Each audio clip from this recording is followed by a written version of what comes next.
So, hello there, good morning, good afternoon, or good evening, depending where you are.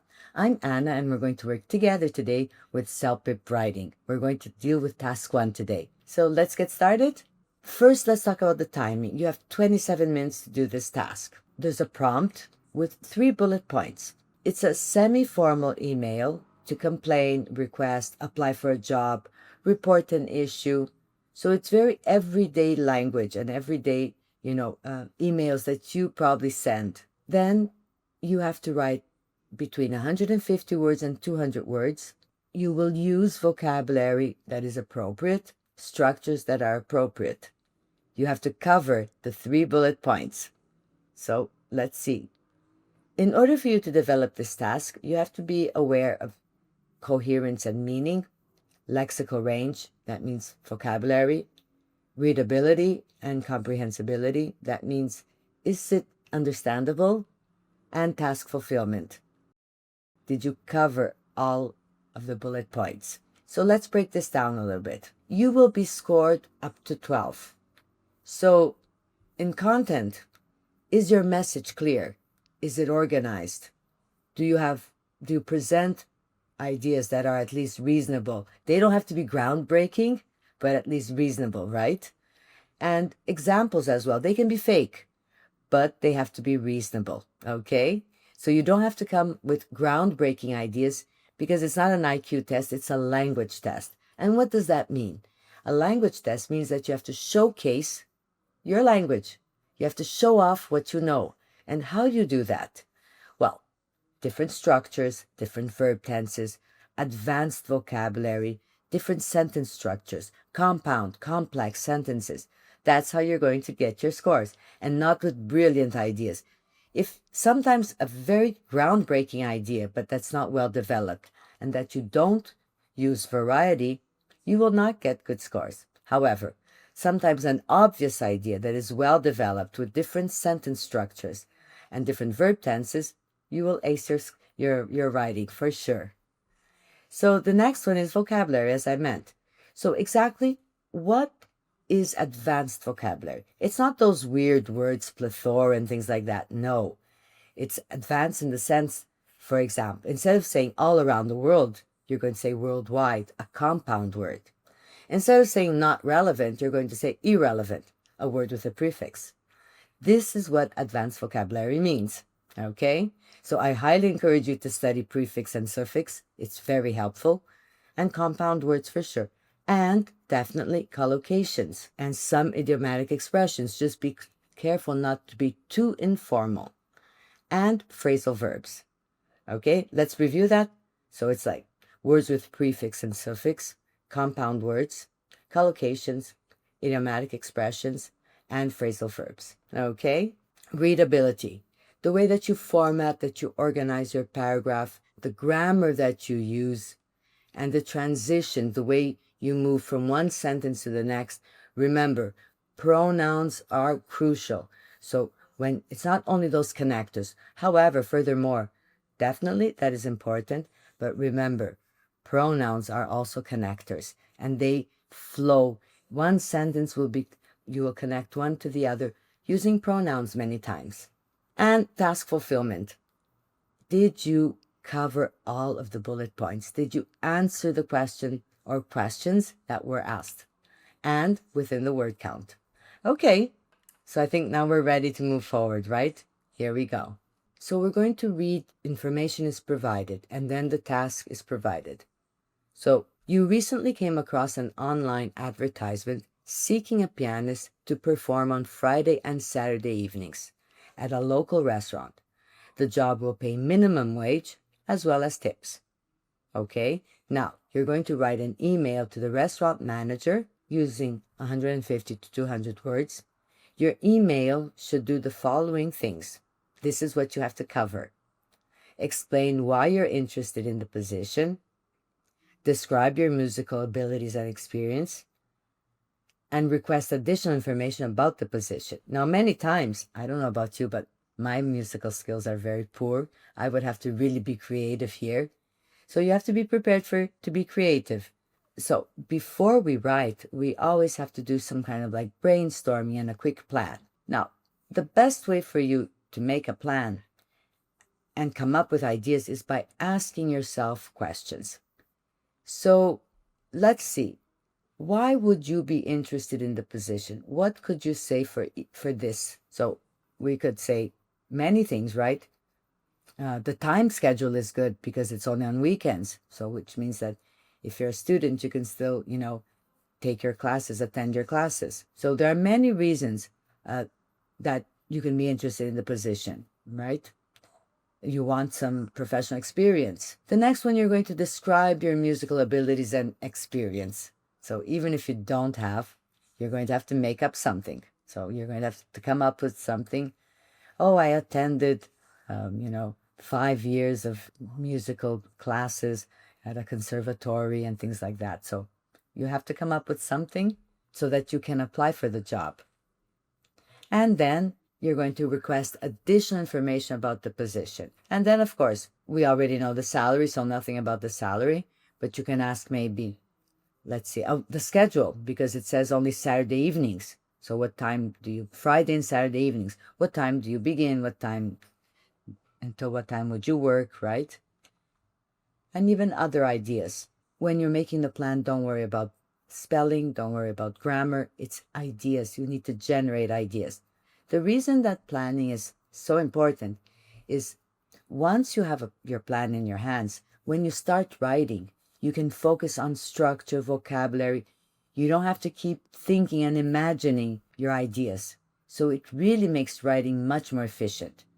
If you have to generate ideas, think of vocabulary, think of sentence structure, and keep an eye on that timer. It's just so much going on. So making a plan, it will make your writing so much better. If you haven't used that planning, trust me, it's worthwhile to learn how to make a plan. Okay, so now we're going to start with the method. So you're going to use an email format with a heading and introduce why you are writing. I mean, it has to be very straightforward, this. Dear sir or madam. You can even say dear manager. In this case, you could use that too. I am writing about the online post for a pianist. Always straightforward. Remember, it's 150 words to 200 words. One of the reasons that it's good to have this word count, it will avoid that you repeat yourself or even that you're redundant or even too wordy. You know, those sentences that we write sometimes with extra words that we really don't need them. So with this word count, it helps you have a more straightforward structure. And then you're going to make a separate paragraph for each bullet point. And of course, you can use these markers to organize. First, I'm very interested in the position because, there you go. And then you're going to have the second and the third paragraph because you have 3 bullet points. The sign off and your name. Yours truly, and always the full name, because it is a semi-formal email. You're applying for a job. You have to sign with your full name. Some tips for writing task 1. You have 27 minutes, which means that you have around 2 minutes to read the task and plan.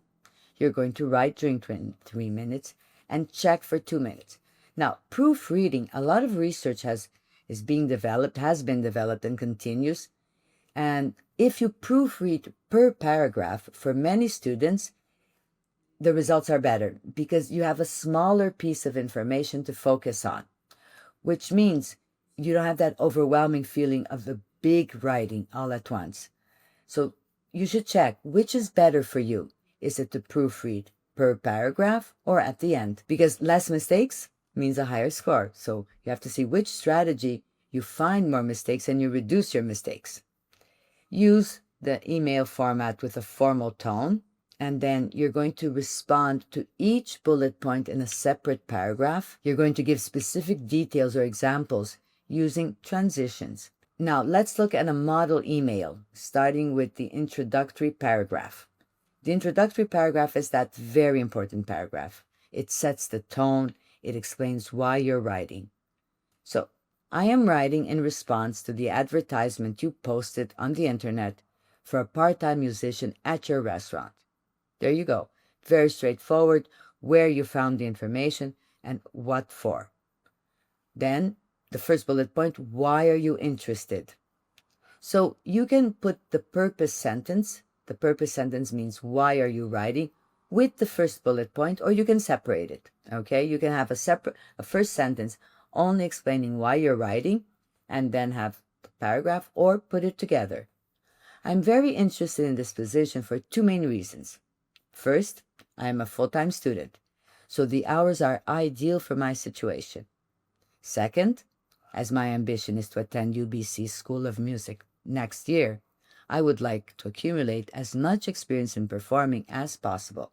So, two good reasons. Once again, they're very obvious and very, you study, so working on weekends makes sense, and you want to attend a well-known music school. So most of the time you need to have some experience under your belt, for sure. So let's identify and understand why this is a good piece of writing. So the heading is Dear Manager, Dear Sir or Madam. In this case, since you're writing to the manager, you can say Dear Manager.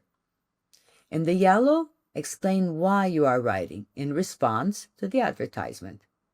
And then you're going to explain why you're interested. So I'm very interested in this position. And then two main reasons. Look how organized this is. First and second. Okay? Excellent. Now we have to think. We are going to write the next bullet point. I'm going to show you a sample of the next bullet point that will describe your musical abilities. So here we go. I have been playing the piano since I was 6 years old. I have studied under a number of teachers at various schools throughout Vancouver and Calgary, where I grew up. So look at these sentences. Remember that I mentioned that you have to show off language? Here we go. I have been playing. Present perfect, progressive or continuous. The next sentence, and it's associated with since I was, then a simple present. So the combination is perfect here of the verb tenses. I have studied under a number of teachers. So present perfect here to connect. Imagine a bridge, right? You have something in the past and you're connecting it to the present. That's the present perfect. And then I have completed Royal Conservatory exams every year between the ages of 10 and 16, earning honors or honors with distinction on every exam. Also, 5 years ago, at the age of 14, I started learning the guitar. I specialize in classical guitar, but also excel at playing both folk and electric guitar. So these are the musical, skills and abilities. Remember that the more details you can add, the better, to really support showing your musical abilities or any other topic that you would be writing about. It's very common that you have to explain or bring details. So be prepared for that. What did we use as connectors here? Also, right? We use the word also here. That is one of the connectors that connects the previous sentence with the next. You do not have to use many connectors. You have to be careful not to overuse. Okay? Now, we're going to move on. The last bullet point, and that's requesting the information. I would like to take the opportunity to ask 2 questions about the position. First, so organized again. First, will the position allow for any guitar playing? Second, what time will the performance start and end every Friday and Saturday? Thank you for your time and consideration, Emily Anderson. So the sign-offs you can adjust to the situation. This is very nice. Thank you for your time and consideration. Usually when you're applying for a job, you can even say, I look forward to hearing from you. You could even do that too. Okay? But always in a way that it sounds polite. It has to be formal and polite, even if you're asking for information. And of course, a good sign-off with the name. In this case, thank you for your time. As I said, you could also say, well, I look forward to hearing from you. That would work too, okay? Maybe slightly a little bit more informal, but yet appropriate for an email applying for a job. Let's look at how this would be evaluated. But before that, you're probably looking into how to ace your CELPIP writing. We've got you covered. You will have content, material, everything that you need to study and prepare for your CELPIP test. Tutorials, feedback. As I said, we've got you covered. Now, how would you be evaluated? Remember the 4 components that we talked about at the beginning of the class? Here we go. So the first one is content and coherence. That means, are there ideas? Are they organized? Do you have examples to support your ideas? Because you present an idea and you support it with an example or with evidence, right? Once again, it can be fake, but it just has to be reasonable and make sense. So you will be scored. Let's take a look. Here we go. There are many ideas and it is well organized with examples. So the first one is the hours are ideal because he's a student. Emily, she's a student. And then she uses, I would like to accumulate. So there we go, another idea. And look at the modal verb there. So look how many opportunities we explored in this letter, in this email, to show off some language, to showcase language. And then we move on in paragraph 2, studied under a number of teachers at various schools. We completed the Royal Conservatory exams. So look at how specialized in classical guitar. And at the end, 2 questions, and 2 questions are right there. The musical instrument and the time, the shift. So this is great. Vocabulary. Range of words and phrases used appropriately. So when we see here, for example, ambition, excellent. Accumulate, very good too. Grew up is great. I like that because you added not only grew up, but you also added a relative clause, where I grew up. So that, once again, look at the variety of sentences. And then honors with distinction, to specialize, excel at. I really like this one. Take this opportunity, allow for. So very appropriate. But you can see that there are no crazy words. It's all advanced and appropriate, but not crazy. Okay, so you don't have to study those lists of vocabulary. Now, readability, the format, the way it's the paragraph, the grammar that was used, and once again, transitioning from one sentence to another. So it has the heading, that's very important for an email, and then it's organized with markers, first, second, also. You can see that you don't need many, because if you use many, you will overwrite, and that's not overuse of connectors. And of course, the sign off, thank you for your time. This is connecting in the sense of wrapping up, so it is also. Now, task fulfillment. Does this answer address and complete the task with appropriate tone and within the word count? Tone meaning, is it formal enough? Is the vocabulary formal enough? So yes, all 3 bullet points were covered. So that means you address and complete the task for sure. And then the way that it is the word count. So it's right here. Does it make sense? Definitely, right? When you have the method, it's much better. Now, stay within the word count. 150 to 200. If you write too little or too much, you will lose marks, unfortunately. Okay? And remember, you should use the present perfect and present perfect progressive when you're talking about experience. I have studied piano. I have been playing the piano. So bear that in mind, take note, and try to apply it. Now, you have to provide details and examples. So you might need to be a little bit creative here to come up with some ideas. But once again, just, we've watched so many movies, we've talked to so many people, always something will come up, right? So let's review the method. Here we go. Writing task 1, that's writing an email. You have 27 minutes to do it, 2 minutes to plan, 23 to write, and 2 to check.